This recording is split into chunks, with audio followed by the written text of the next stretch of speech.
If you clicked on this video, you probably love thrifting as much as I do.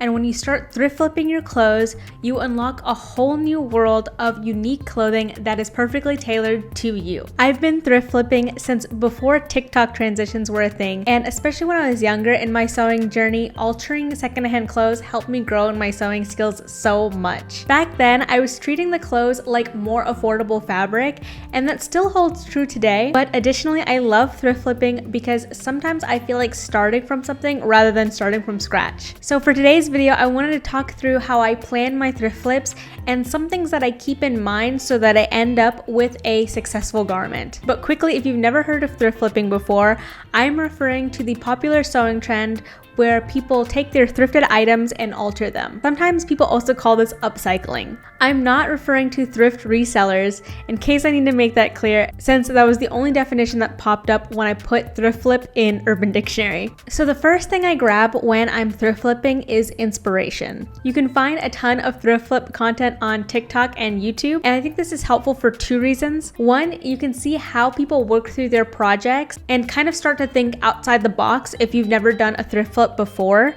And two, it helps you come up with garments that you might want to thrift because you want to create their specific project. I also use Pinterest, and you can also use your favorite brand's online website just for general inspiration on the finished piece. Then before I go to the thrift store, I like to make a list of garments that I'm on the hunt for so I can stay on track. Sometimes, of course, I find the garment first and kind of get an idea in my head while I'm at the thrift store on how I want to alter it. But the next step in this process is, once you find that garment, I like to sketch out exactly a roadmap plan of how I'm going to thrift flip this item. Sewing is a lot of planning, and this is especially important when you're thrift flipping because you don't have that much fabric to work with, so you really want to have a plan in place as you go into it. And of course that plan can change, but I think being really thoughtful in the beginning and having a clear vision of what you want to accomplish will help you so much in the long run. Next, I'm gonna go over the knowledge or skills that you need to complete a thrift flip project. I don't want this to sound too intimidating because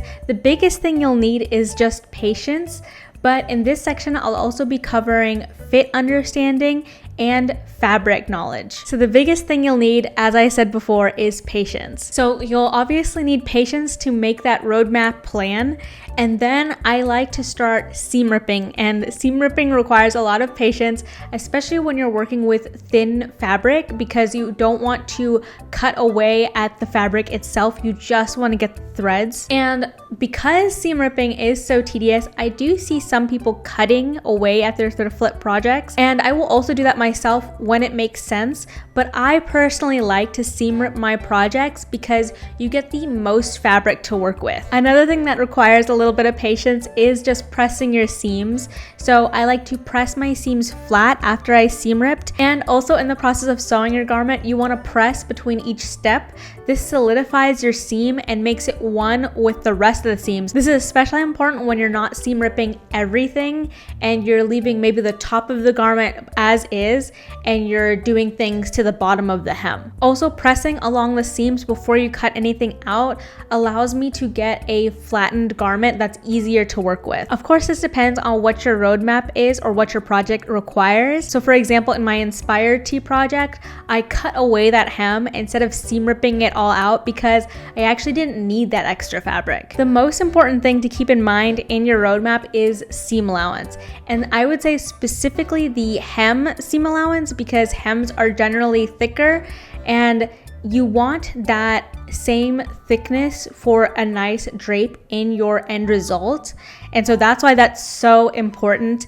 And when I was a beginner, that definitely tripped me up more than once. And the next part is fit understanding. And this part is probably the hardest to get right, but it is so satisfying and rewarding when you do. So when you get your thrifted garment home, you can pinch and pin that garment to see how much excess fabric you have and see if it's fitting you in the way that you expected. And I'll be covering fabric more in the next section, but it does come to play when it comes to fit. Woven garments require a positive ease. So that means if you take your measurements, say you're a 32 waist, then you want like 34 inches or so for your waist. Knit garments require a negative ease if you're going for a tight fit. So think like those Skims ads on TikTok where you see someone holding up a very tiny garment and then they're like, oh, can I fit in this? And then it actually does fit. That's a visual representation of negative ease. Something I like to do is go in my own wardrobe and find something where I like the fit and that's a similar fabric to what I'm working with, and I'll lay that flat onto my thrifted garment so I can see the shape that I'm going for, and that really helps me get a better understanding of fit without having to make a muslin or anything like that. Next, I would say pay attention to seam lines.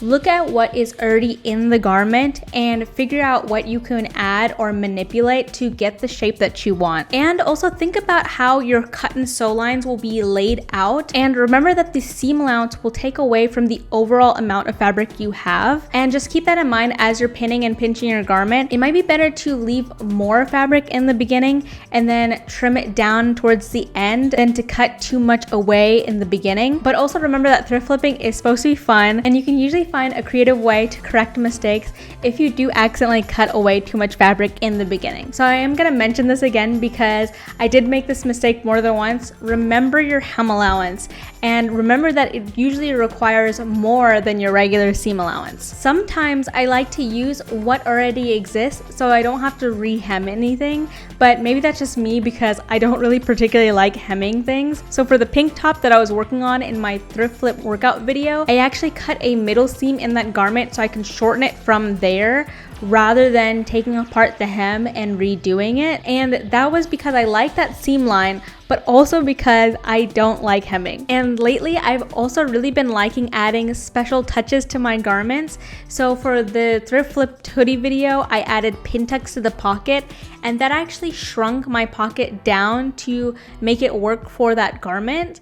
And I also have a whole video on pin tucks, but that also goes into fit. It can shrink your garment down, but add an extra detail. Also, I really like adding that special touch because I usually have saved so much time on the rest of the garment because I didn't take apart everything else. So I might as well add a little extra detail that makes the piece even that much more unique. So next is fabric knowledge. And in the beginning of my thrift flip journey, this would trip me up a lot. So the main takeaway is you need to know the difference between knit and woven fabrics. Simply put, knits have stretch and wovens generally do not. Knits are created with interlocking loops that give it that stretchy factor, and woven fabrics are made when the threads come together at right angles. Now, what makes this confusing for a beginner in my opinion is that wovens do have stretch on the bias, and also when you combine spandex or nylon threads in a woven garment, it does result in a stretchier fabric, but this amount of stretch usually isn't enough to get you in and out of your garments, so you'll need to think about your closures such as a zipper or buttons. You can also make casings with elastic or a woven fabric to get that stretch to get in and out of your clothing without a closure. Knit fabrics can be faster to work with because they have enough stretch where you don't need that closure to get them on and off. And additionally, you don't need to hem knit fabric because the raw edge doesn't fray. However, sewing knits, especially for beginners, can be tricky, and that's why people generally don't recommend beginners start with knits. To sew with knits, you will need to use stretchy stitches so your threads don't pop. I like to use a serger when it comes to knit fabrics because a serge edge is already stretchy, but you can also use a zigzag stitch if you don't have a serger. Also, when you're sewing with knits, you might want to change your needle to a ball point or stretch needle. That'll just help your needle move through the fabric more easily. When it comes to synthetic fibers versus natural fibers, I don't like to combine them into one garment, meaning if I'm working with 100% cotton through a garment, I want to stick with other natural fibers in the same piece, and I don't want to mix a polyester or a rayon in. And the reason why is because these different fabrics tend to wash differently, and I like to keep my garments for a long time, and it'll really annoy me if one piece of my garment shrinks and the other piece stays the same. I know I've seen some people online mix different fiber types and have no problem, so feel free to experiment and see what you like. And my last piece of advice for you is to be realistic with what you can accomplish with your limited fabric. Thrift flipping does come with its limitations, but for me, it feels like like I'm figuring out a puzzle, so I really enjoy it. Don't be afraid to make mistakes because that's how I learn best. And if you've thrifted something that you really have a vision for but you don't want to mess up, try thrifting something similar that you can practice your techniques on to use in the real project. I haven't seen anyone make a video like this, and I think that's because this is kind of a nebulous topic because you can really do so much with a thrift flip. And so I really did my best to try to think of general things that will help you in a thrift flip project. But if you have any specific questions, please leave them down below. I hope you enjoyed this video. Happy thrift flipping!